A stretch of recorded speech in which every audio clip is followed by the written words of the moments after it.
everybody, welcome back to Mama Bear Storytime. I'm really glad you could join us.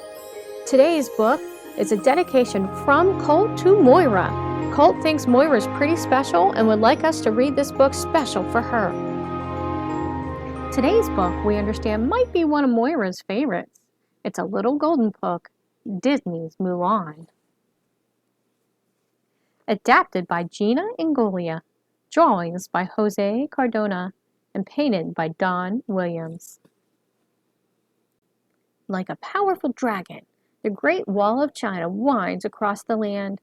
It protects the country's farmland and villages, its family temples, and the miles of bright green rice paddies. All along the wall, soldiers stand guard. They don't suspect that this great barrier is about to be crossed by an army of Huns led by the ferocious Shan Yu. One afternoon, a young woman named Mulan sadly returned home from the village. Making a good marriage was the way a young Chinese woman brought honor to her family. But Mulan's meeting with the matchmaker in that morning had ended in disaster. Her father, Fa Chao, sat with her. With kind, loving words, he assured his daughter that she, like the late blooming blossom that proves to be the most beautiful of all, would bring honor to the family in her own time. Boom, boom, boom. Suddenly, a loud drum summoned everyone out of their homes.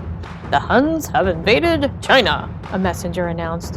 "One man from every family must serve the imperial army." When the Fa family was called, Fa Chao handed his cane to his wife and stepped forward. "No!" cried Mulan. She knew her father was as brave as he had been in his youth, but he was no longer strong. He would never survive the war.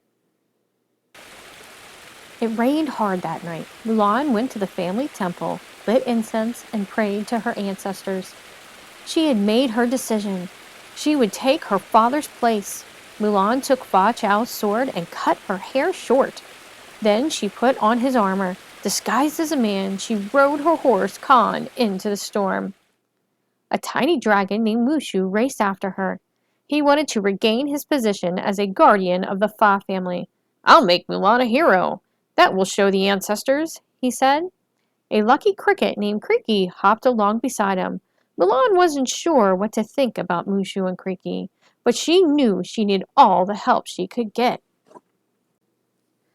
When Mulan reached the army camp, she reported to Captain Shang. Shang was the son of General Li, leader of the Emperor's army. It was Shang's job to train the new recruits to be good soldiers. "What's your name?" Shang asked. Mulan made up a boy's name. Ping, she stammered. "My name is Ping." The recruits had trouble with the training exercises. The most difficult test was retrieving an arrow from the top of a tall column. No recruit had been able to do it. Clever Mulan finally figured out how to use strength and discipline to get the arrow. Everyone cheered. One evening, Mushu and Creaky overheard Shifu, the Emperor's aide, talking to Shang. "Your troops will never see battle," he said. "This guy's messing with my plan," said Mushu. "I think it's time we took war into our own hands." So Creaky and Mushu put on a clever disguise and delivered a note to Shifu. The note read, "You and your men are needed at the front at once." Shang set out immediately with the troops. Soon they came across a burned-out village that had been attacked by the Huns. "We must go to the imperial city," he said. "We are the only hope for the emperor now." The men trudged on. Suddenly, hundreds of flaming arrows flew down at them. Shang Yu's Hun army was charging towards Shang and his men. "Fire the cannons!" yelled Shang. Soon, only one cannon was left. Mulan looked up at the snowy mountain peak and got an idea. She grabbed the last cannon and fired. The cannonball slammed into the mountain and shook the snow loose. An avalanche thundered down and swept the enemy away. Mulan leapt onto her horse and raced across the snow to Shang, who lay unconscious. She lifted him onto Khan's strong back. Khan skidded dangerously on the steep slope, but the other soldiers helped pull them to safety. When Shang came to, he noticed Mulan had been wounded. She was taken to the medic's tent. Later, the army medic reported startling news.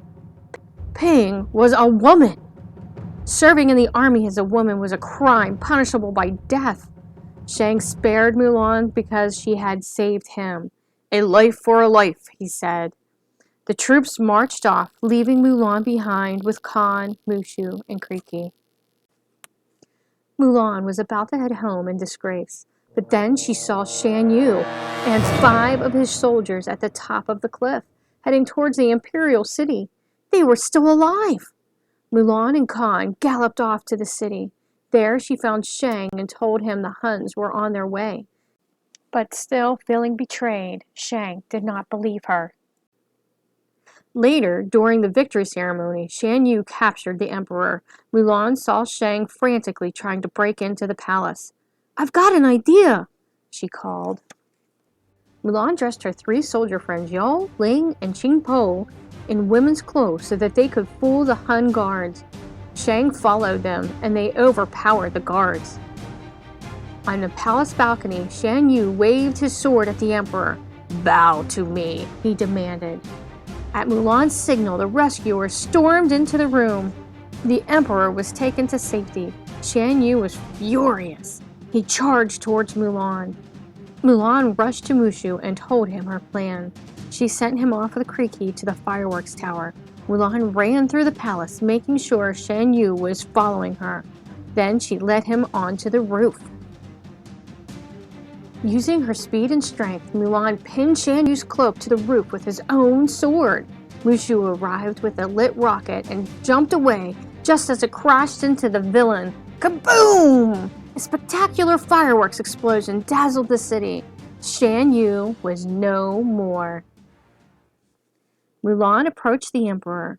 "You have saved us all," he said, bowing to her. He asked Mulan to join his council, but Mulan chose to go home to her family. "Then take this, so your family will know what you have done for me," he said as he placed his pendant around her neck. Soon, Mulan was back at home, enjoying a happy reunion with her family when Shang arrived. He had realized that Mulan was a very special person indeed. Mushu was a guardian once more. Mulan had brought honor to her family, the ancestors, and all of China. The end. Wow, that was a really exciting story.